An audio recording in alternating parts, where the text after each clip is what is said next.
कार्तिक मास व्रत कथा के चौथे अध्याय में भगवान ऋषि सूत नारद जी को आगे बताते हैं कि भगवान मछली के समान रूप धारण कर विंध्यवासी कश्यप ऋषि की अंजलि में आ पहुंचे। मछली ना तो कमंडल और ना ही तालाब में समा रही थी। नारद जी बोले, ऐसा कहकर विष्णु भगवान मछली के समान रूप धारण कर विंध्यवासी कश्यप ऋषि की अंजलि में आ पहुंचे।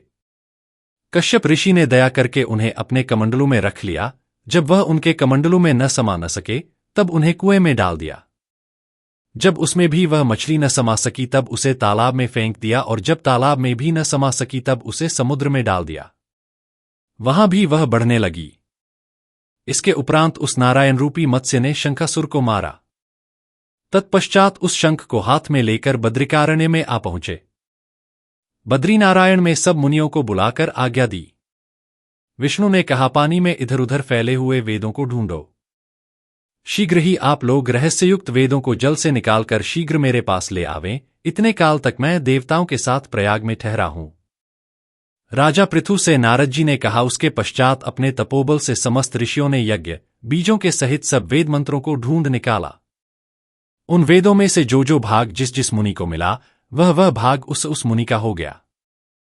तत्पश्चात हे राजन, उसी दिन से उस भाग के वे ही ऋषि कहलाए। सब वेदों को लेकर मुनिगण प्रयाग में आए और ब्रह्मा को उन लोगों ने सब वेद समर्पित कर दिए। सब वेदों को पाकर ब्रह्मा बड़े प्रसन्न हुए। तुरंत ही उन्होंने देवता तथा ऋषियों के साथ अश्वमेध यज्ञ किया। यज्ञ के अंत में देवता, गंधर्व, यक्ष, नाग और गुह्यक गण विष्णु को भूमि में दंडवत करके प्रार्थना करने लगे। देवतागणों ने कहा, हे देवदेव, हे जगन्नाथ, हे प्रभो, हम लोगों की प्रार्थना सुनिए। हम लोगों के हर्ष का समय है, इससे आप हमें वरदान दीजिए। इस स्थान में नष्ट हुए वेद पुनः ब्रह्मा को मिले हैं। हे लक्ष्मीपते, आपकी अनुकंपा से हम लोगों को यज्ञ का भाग भी यहां मिला है, इसलिए यह स्थान आपके प्रसाद से आज से पृथ्वी भर में सर्वप्रधान, पुण्य को बढ़ाने वाला, मुक्ति और भुक्ति को देने वाला होवे। ब्रह्महत्यादिक महान पापों का नाश करने वाला आज का यह समय भी परम पवित्र और अक्षय फलदाता हो, ऐसा वरदान हम लोगों को दीजिए। श्री विष्णु भगवान ने कहा, आप लोगों ने जो कुछ कहा वही हमारा भी ध्येय है। जैसा आप लोगों ने मुझसे कहा है वैसा ही यह ब्रह्मक्षेत्र जगत प्रसिद्ध होगा। सूर्यवंश में उत्पन्न राजा भगीरथ गंगाजी को यहां पर लावेंगे और गंगाजी का सूर्यपुत्री यमुनाजी के साथ यहां पर संगम होगा।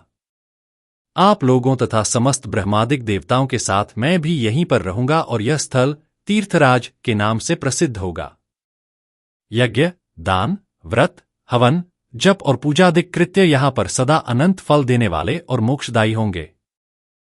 7 जन्मों के लिए हुए ब्रह्महत्यादि महापाप भी इस तीर्थराज के दर्शन मात्र से उसी समय नष्ट हो जाएंगे।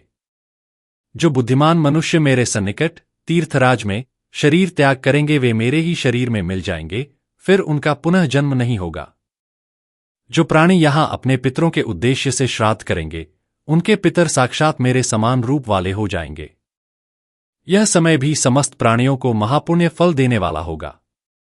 जो लोग इस तीर्थराज में मकर राशि के सूर्य माघ में स्नान करेंगे उनके समस्त पाप विनष्ट हो जाएंगे।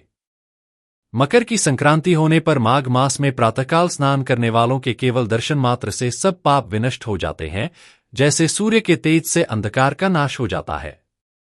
माघ के महीने में मकर की संक्रांति के होने पर स्नान करने वाले प्राणियों को मैं सालोक्य, अपना लोक, सामीप्य, अपने समक्ष, सारूप्य, अपना सारूप, इन तीनों मुक्तियों को प्रदान करता हूं।